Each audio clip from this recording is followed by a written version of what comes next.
Salam alaikum wa rahmatullah. Ravi de vous rencontrer. Aujourd'hui, je vous invite à découvrir le genre épistolaire. Commençons tout d'abord par l'étymologie du mot épistolaire.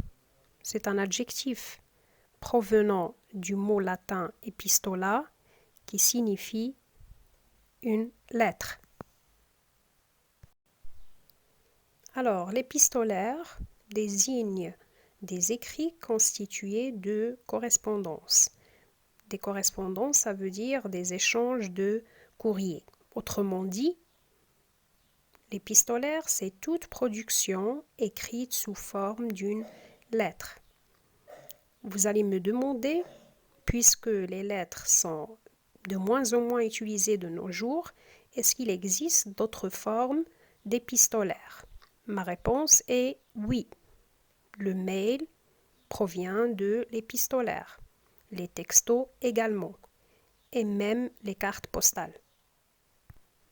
Mais attention, il ne faut pas confondre l'épistolaire qui désigne tout écrit sous forme d'une lettre avec le genre épistolaire ou la littérature épistolaire qui est également un écrit sous forme d'une lettre mais qui a une certaine valeur littéraire, ça veut dire qui mérite d'être publié ou d'être lu par un public. Exemple, les lettres de Voltaire à Rousseau et à Élie de Beaumont au sujet de la fameuse affaire Calas.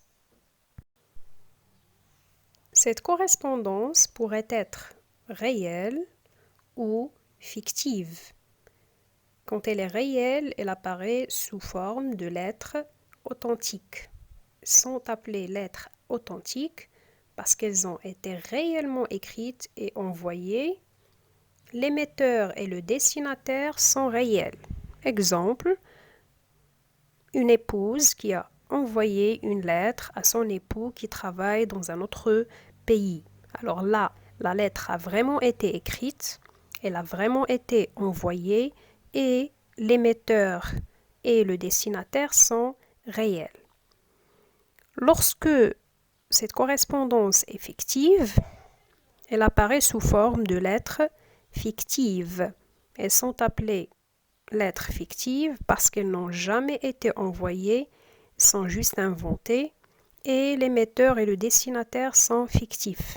Exemple, en classe, le prof vous demande de rédiger une lettre professionnelle.